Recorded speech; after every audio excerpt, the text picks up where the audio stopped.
कि पिछले 2 सालों से जो भाजपा ने एक झूठों का पहाड़ बनाया हुआ था, हर तरह का प्रोपेगेंडा चलाया था कि बहुत बड़ा शराब घोटाला हो गया है और फला फला व्यक्ति ने फला फला कहा इसलिए बड़ा घोटाला हो गया है, उसका पर्दाफाश आज हुआ।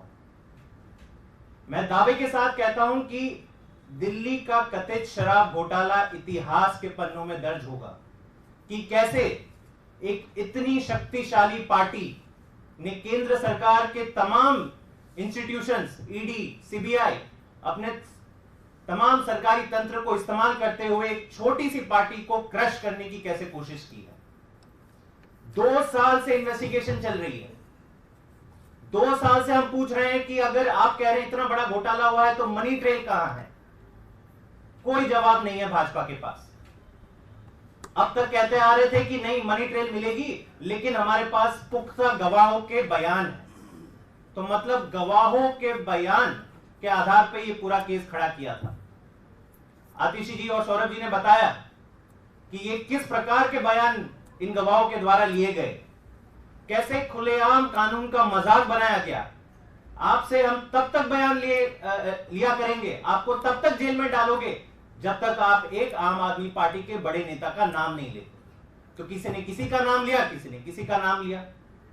कई विटनेसेस तो खुद कोर्ट में जाके बोल चुके हैं कि हमें डराया जा रहा है, हमको धमकाया जा रहा है, किसी के तो कान के पर्दे फट गए हैं, खून बहा है, हमारे परिवार को भी प्रेशर किया जा रहा है। ये सारी चीज विटनेसेस ने खुद कोर्ट के सामने रखी है।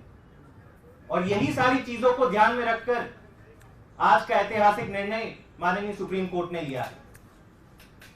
अब जब से ये निकल के आया है पिछले कई दिनों से, एक एक करके सारे बयान इनके जो फर्जी निकले हैं, तो इसका जवाब भाजपा के पास नहीं।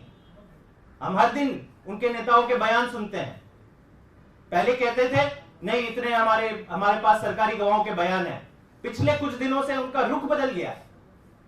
जब आप उनको पूछते हो कि शरद रेड्डी का क्या मतलब है, उसके 55 करोड़ का क्या एक्सप्लेनेशन है, तो चुप हो जाते हैं पूरी तरह से भाजपा।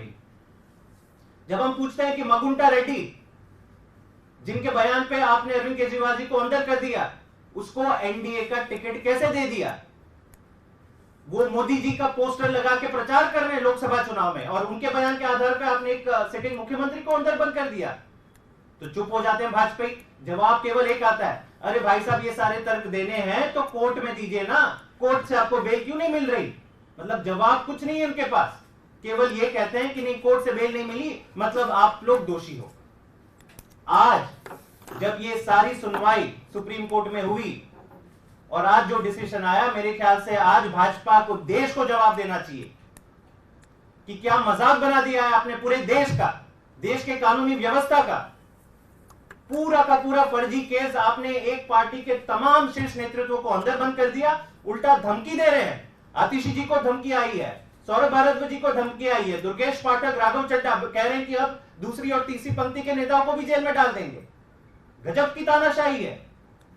मेरे ख्याल से आज देश की जनता, देश के हर एक देशभक्त को गर्व होना चाहिए कि भारत की कानून व्यवस्था और संविधान ने सच का साथ रखा है। और कुछ ही दिनों की बात है कि ये पूरा का पूरा जो मैं कह रहा हूं कि झूठों का पहाड़ बना है, वो पूरी तरह से बिखर जाएगा।